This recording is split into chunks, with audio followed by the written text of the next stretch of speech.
Você já parou para pensar sobre essa história da graça e da responsabilidade que Deus então estabelece em nós? Como o exemplo de oferecermos às pessoas aquilo que também recebemos por intermédio da salvação, o perdão, a gratidão e a responsabilidade para com o outro?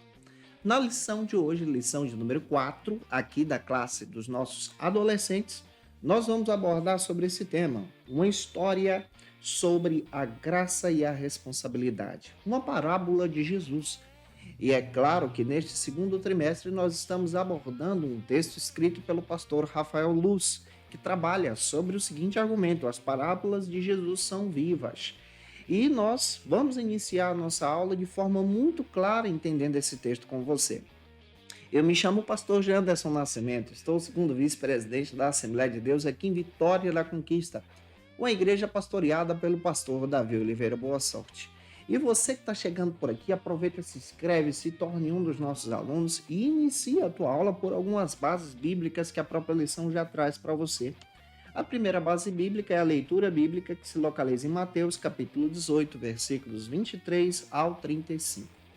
A segunda se localiza então na mensagem. Você pode estar lendo esses textos compassadamente, que está em Colossenses 3, versículo 13. Leia esse texto, tá? Não se esquece que eu estou comentando as lições de adultos, jovens, juvenis, discipulado, adolescentes, vencedores, de segunda a sexta-feira para você aqui no canal, sempre às 18 horas. Toda quinta-feira é um encontro marcado dessa classe aqui, a classe dos adolescentes. Por isso você pode ter acesso ao nosso material. Lembrando a você que essa lição já foi comentada em 2022. A CPAD retornou ela e agora nós vamos utilizar esse material justamente para trabalhar com os nossos alunos. De 2 em 2 anos, as lições de adolescentes e pré retornam, porque se entende que esse ciclo dos adolescentes dura esse período. E o adolescente precisa mudar de fase, de classe também, tá bom? Essa lição já comentei no canal e vou repostar para você ser edificado em Jesus, que você possa ter uma ótima aula para a glória de Deus. Hoje nós vamos estudar sobre a parábola do empregado mau. Vamos aprender a partir da leitura de Mateus capítulo 18, exatamente mais um sermão de Jesus, mais um ensinamento de Jesus a respeito da visão do reino de Deus. Eu já descrevi para você que o Evangelho de Mateus está dividido em alguns grandes sermões. O primeiro sermão está em Mateus capítulo 5 ao 7. O segundo sermão está em Mateus capítulo 10. O terceiro sermão, que a gente estudou na aula passada, estudamos uma parábola desse sermão, está no capítulo 13. O quarto sermão está aqui no capítulo 18, onde nós vamos destacar a parábola, então, do servo mau. E o quinto sermão de Jesus está localizado em Mateus 23, 24 e 25. Então é importante a gente entender essa pegada do Evangelho.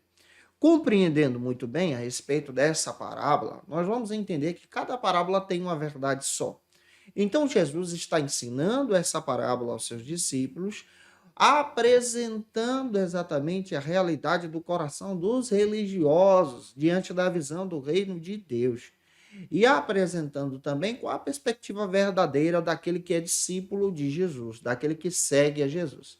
Então, ao analisar as parábolas, nós vamos descobrir que cada parábola em si é uma comparação das verdades do reino de Deus e que essas verdades do reino de Deus também alcancem o teu coração.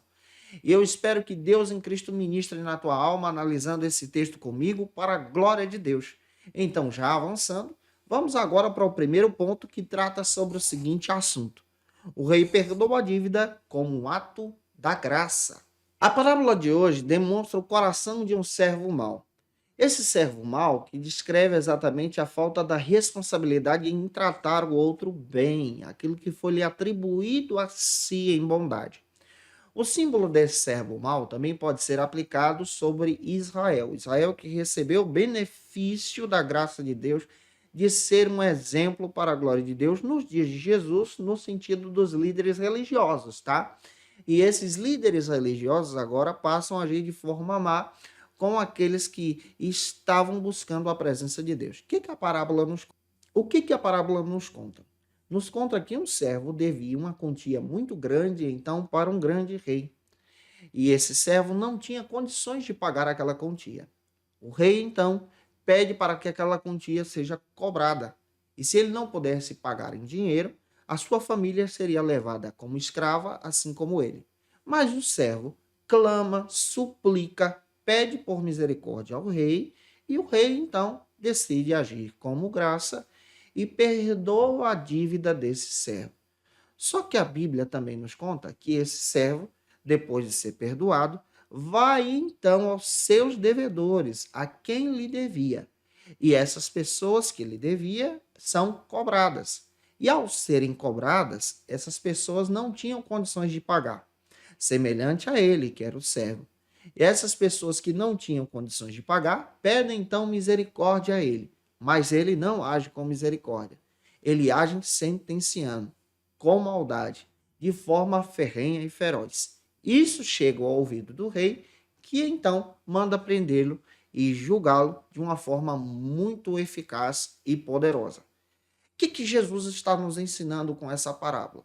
Está nos ensinando o princípio da retribuição, está nos ensinando o princípio de compartilhar aquilo que recebemos de graça, que é a salvação. Vamos analisar isso de uma forma bem específica com você?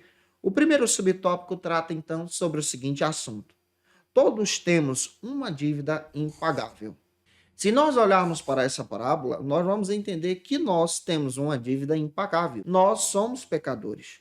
Nós estávamos escravos debaixo da lei do pecado. Não tínhamos condições de obter a salvação pelos nossos próprios esforços, pelos nossos próprios recursos. Mas Deus, que é esse rei, mediante a sua graça e bondade, então nos perdoa em Jesus e paga a dívida, perdoa a dívida. Em Cristo, na salvação, nós agora somos perdoados. O que a palavra está nos demonstrando aqui? A parábola está nos demonstrando exatamente esse princípio de entendermos que por nossas condições nós não seríamos salvos. É claro que essa parábola está sendo aplicada aos líderes religiosos, que representavam aqui Israel, que pela graça e misericórdia de Deus receberam de Deus a salvação. Israel foi escolhida como o povo de Deus para ser um luzeiro de Deus, um farol de Deus nesse mundo que é mau. Mas Israel, sendo escolhida, foi perdoada mediante a graça e deveria agir então nessa bondade, compartilhando a graça. E por isso é importante a gente entender todo o contexto da parábola para compreendermos que a salvação foi oferecida de graça mediante a Jesus. Nós não tínhamos condições de pagar. E a nossa reação deve ser uma reação de gratidão, deve ser uma reação de louvor por causa da misericórdia de Deus. Olhando para isso, o segundo subtópico trata agora sobre o seguinte assunto: todos carecemos de uma atitude graciosa. Todos nós, tanto judeus como nós que não somos judeus, carecemos dessa atitude graciosa do rei. Necessitamos dessa salvação em Jesus pela bondade de Deus. Eu posso experimentar essa graça de Deus que foi me oferecida através do intermédio da salvação em Jesus. Nós tínhamos uma dívida que era impagável, mas a graça de Deus nos alcançou. E essa graça de Deus através da salvação nos traz agora esse renovo. O Rei é Deus que nos compra, que nos liberta, que nos perdoa. E aqui nós aprendemos esse princípio de sermos gratos a Deus diante dessa salvação. Agora, analisando a parábola, nós precisamos entender a atitude desse servo que é mau, que é um símbolo agora dos judeus. O segundo ponto trata sobre o seguinte assunto: o servo perdoado nega perdão ao seu próximo. É importante ter clareza aqui. Esse servo que é perdoado é um símbolo dos judeus dos dias de Jesus, os religiosos, tá? É importante nós compreendermos também, à luz da Escritura, que Israel foi perdoado primeiro do que nós. Foi comprado por Deus, era um povo escravo, não tinha pátria, não tinha nome, mas em Êxodo 19, 5 e 6, Deus escolheu esse povo para ser o seu povo, para ser o seu representante na terra. O povo de Israel foi perdoado. Só que quando Jesus conta essa parábola, ele está exatamente demonstrando que os líderes religiosos do seu tempo estavam agindo como esse servo mau, que foram perdoados, mas agora estavam negando perdão, negando a salvação, negando a graça de Deus para os gentios, para os samaritanos, para os pobres, para as prostitutas. É esse contexto que a parábola me dá. E agora Jesus conta essa parábola exatamente para poder demonstrar a realidade dos religiosos do seu tempo, descrevendo que eles estavam negando o perdão que lhes foi oferecido, negando a salvação que lhes foi dada de graça, negando a bondade de Deus. E Cristo vem para trazer de volta essa salvação a todos os gentios, a você e a mim também. Eu espero estar trazendo clareza para você à luz desse texto, que a salvação precisa ser compartilhada, a salvação precisa ser levada adiante. Nós não podemos, por exemplo, utilizar a salvação somente para nós e negar o perdão para aquele que fracassou, aquele que errou, aquele que está em pecado e que precisa da misericórdia de Deus. A parábola me ensina, se eu recebi da graça de Deus a salvação, eu preciso compartilhar essa salvação também. As consequências de sonegar o perdão. Há consequências para aquele servo mau, que nega o perdão para aquele que pede o perdão. Aqui, como estou explicando para vocês, Jesus está pregando no seu tempo e demonstrando a atitude dos religiosos, os fariseus, os saduceus, os escribas, que negavam perdão para aqueles que precisavam do perdão. Há consequências aqui. Esses servos que são maus são, então, levados de volta ao juízo do rei, que agora os sentencia aquele pecado que eles haviam cometido. Daí a importância de entendermos, à luz da palavra, a necessidade de compartilharmos o perdão de Deus. Qual é o grande princípio que aprendemos aqui, que é a verdade que a parábola conta? A parábola conta que Deus nos oferece a salvação de graça, e essa salvação precisa ser compartilhada. Eu não posso negar o perdão para aquele que também precisa, porque eu fui também perdoado. Gente, que essa palavra edifique você, que você seja um instrumento em Jesus. Se eu te ajudei na aula de hoje e se essa aula foi edificante para você, tira uma foto, marca a gente no Instagram, segue a gente lá também.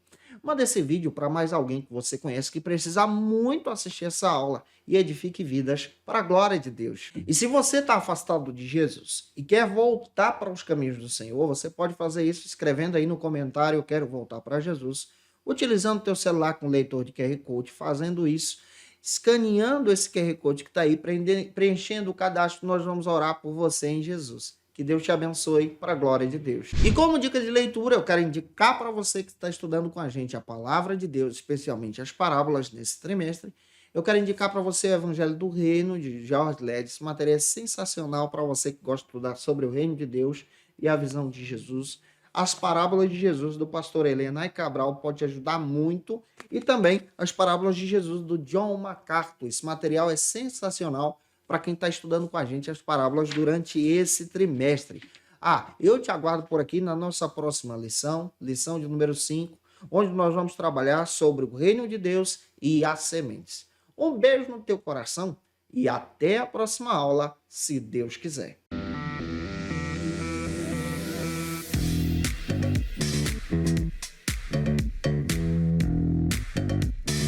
Estamos aqui participando da primeira edição do Imersão EBD, nos preparando para o grande congresso que nós vamos ter aqui no mês de novembro, e você é o nosso convidado especial.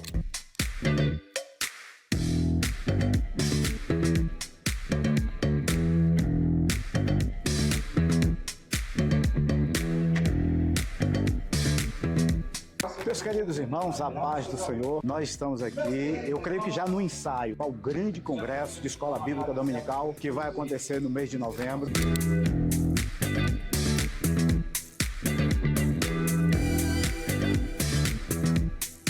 Já queremos avisar para vocês que em novembro nós teremos o nosso congresso. Então nós estamos encaminhando esse projeto através das nossas imersões. Então você que ainda não participou ou teve o prazer de participar nessa primeira, não perca as nossas próximas imersões, encaminhando para o nosso congresso em novembro. Deus abençoe.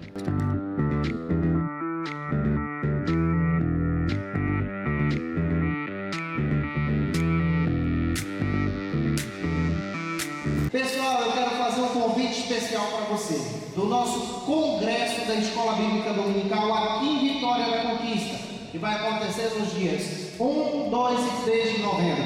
E nós temos um convite muito especial para te fazer. E essa turma abençoada quer te fazer esse convite.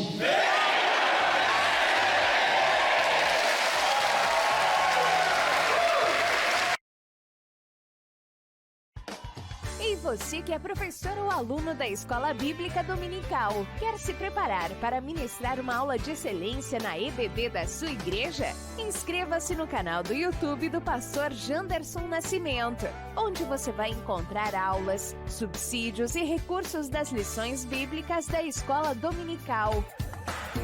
Acesse já as plataformas digitais para ampliar os teus conhecimentos sobre a Palavra de Deus. YouTube, Janderson Nascimento. Instagram, @Janderson Nascimento.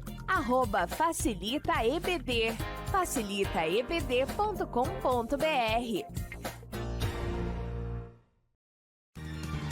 Quer se preparar ministerialmente? Faça Teologia na FATECBA. Básico e bacharelado em Teologia. Cursos reconhecidos pela CEADEB e CGADB. Aulas presenciais com professores qualificados. Todas as segundas-feiras às 19 horas. Venha nos conhecer. Nosso endereço é na Assembleia de Deus. ADVIC, Avenida Serrinha, Bairro Brasil, Vitória da Conquista. Matrículas abertas. WhatsApp 77 98841 5838.